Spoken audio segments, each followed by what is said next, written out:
Alright, this video is going to start a tutorial series for the UFO for the drone competition.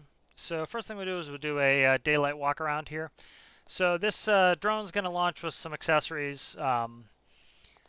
It's going to come with the electric cart, the drone control station, and the automated generator from the PAT series, which is Portable Automated Technologies. So first thing we'll do is we'll do a exterior walk around of everything. This is a UFO. We have the intakes for the tilt rotors. We have the drone control head. You see the 4 landing gear. These landing gear stow in these black slots. Next thing we'll do is we'll go on inside. Most of the interior features are best viewed at night, so I will click it over tonight once we get inside. So we have some alien glyphs on the ceiling, some lighting. We have 4 chairs on either side, so 8 total seatings. This vehicle works really well for rescue missions. You can hover it, say a few feet above the water and actually let this landing gear dip in the water. Once the rotors get in the water, though, and get swamped, you're not going to be able to get back out. So it's, you can't just land in the water. It will float in the water in case you have an accident, but you can't just land in the water. And here we have the alien dissection bay. You have some medical equipment in there. On this side here, we have the specimen jar. And if you notice when we get close over here, we have a little alien that pops up. As we walk away, he disappears. All right, so we'll go up. So there are going to be a couple versions of this. The drone version is going to release first because it's going to be the most complete. After that, I'm going to release a crewed version. I actually started with the crewed version. Where this drone control head is, there'll be a cockpit on pivots as well. That's what this indentation is. The reason why we have this indentation and why the drone head's up on struts is the body of the craft tilts independently of the drone head. So if you've flown a helicopter in game, or anywhere really, when you pitch the nose down, you start going forwards, but then you have to start looking up and look out the windows up top, so you can't see your dash and everything else. So with this, the cockpit itself or the drone head stays relatively level, and the craft itself rotates or pitches around the drone head. We have our intakes for our turbines. We have our rotors on either side with their intakes. All right, so I will go ahead and we'll jump back down, and I'm going to turn it to night now, and we can see what the interior of the UFO looks like at night. So there's our drone, there's our alien buddy again. We have our specimen jar. It's full of water. You see all our glyphs and our lighting at night. We'll go ahead and we'll turn on the UFO itself so we can see the exterior lighting. Go ahead and jump in the drone control just to turn the UFO on. So master power on the drone control, and then that's master power for the drone itself. So you can see we have flashing lights. The rest of the flashing lights are in the gear, so when the gear are up, those flashing lights will be completed. We have a green spotlight. That spotlight you'll see in further videos is helpful in landing accurately, so that that spotlight's exactly in the center of the craft. So if you want to line it up on, say, this helipad, you can use that spotlight. We'll go ahead and go back to daylight. All right, so we'll go back to daylight, and I'll actually shut the UFO and the drone control station off so we don't have all the lights blasting at us. All right, so this is kind of a pack for everything that is going to come along with the UFO. So we have the electric cart, which is going to be part of the PAT series for Portable Automated Technologies. It's just going to have some ground handling equipment. We have the drone control trailer, and we have the automated generator.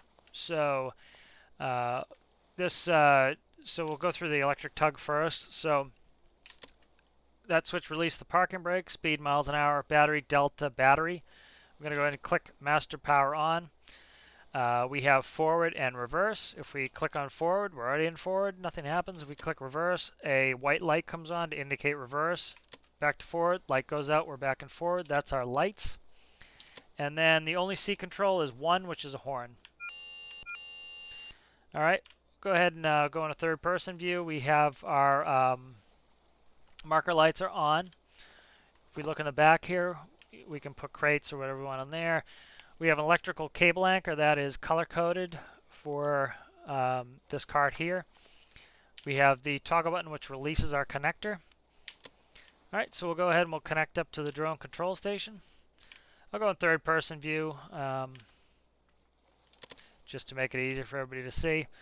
We're going to go ahead and back up with the W key, and we'll just line up with the connector there. All right, go ahead and put the brake on. I'll put it in forwards. So when these trailers are sitting disconnected, the brakes will be on. As soon as this connector connects, it will shut the brakes off. So if we look, brakes are now false. If I disconnect this, brakes will be true, and all the brakes are on. So that way these aren't sliding all over town when you're just sitting there. So we'll reconnect. If we take this, I spelled that wrong, landing gear. Click that throttle all the way up, it puts the landing gear up. So we're going to go ahead, and I still have forgot to equip a cable to this, so we'll bring a cable over. So we can connect the cable. This cable will control the brakes for the trailer.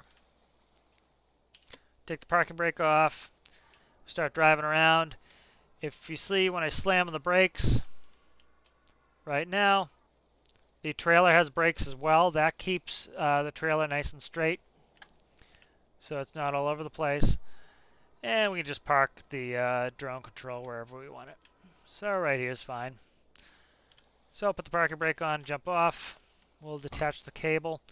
We'll put the landing gear down. Make sure you put that landing gear down before you detach it. Hit the toggle button. Brakes are automatically come on when we disconnect. We'll just drive ahead a little bit, and I'll go ahead and I'll shut that that connector, turn that connector back on. All right, so the next thing we'll do is we'll go to the automated generator. So just drive over here. I'll do this in first person this time. And with the connector the way it is, you just have to get close and it will grab it. There we go. Turn the brakes on. This one comes with its own cable, so we'll stow this one here. I will add a cable to the other one.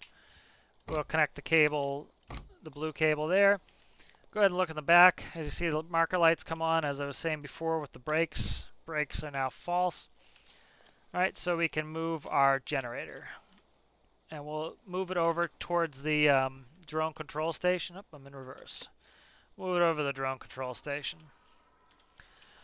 So the drone control station has a lot of battery power. You could probably control that for hours without needing to recharge the batteries.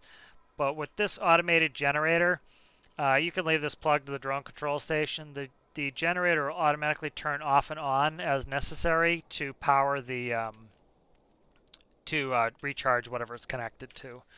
So that's why I'm including it. So put the brake on. We'll shut the master power off on the cart. We'll come over here. We'll grab our equipment cable and we'll hook it to the yellow electrical cable, and we'll hook it to the yellow receptacle there. All you have to do is turn master power on, click start stop. That's not going to do anything until this battery goes down to 98.0. Once that's at 98.0, the generator will automatically turn on.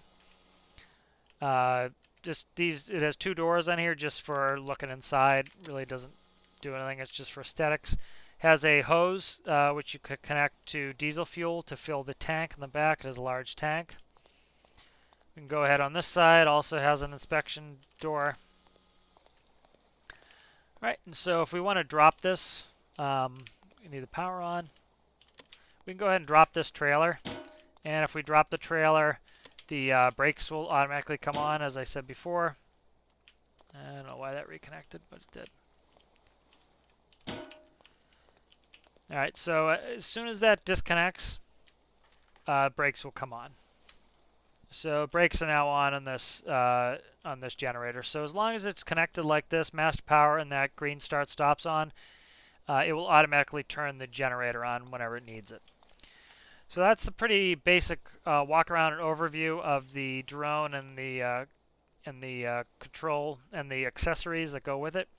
In the next video, we'll do a quick startup procedure using the drone control station. Thanks for watching.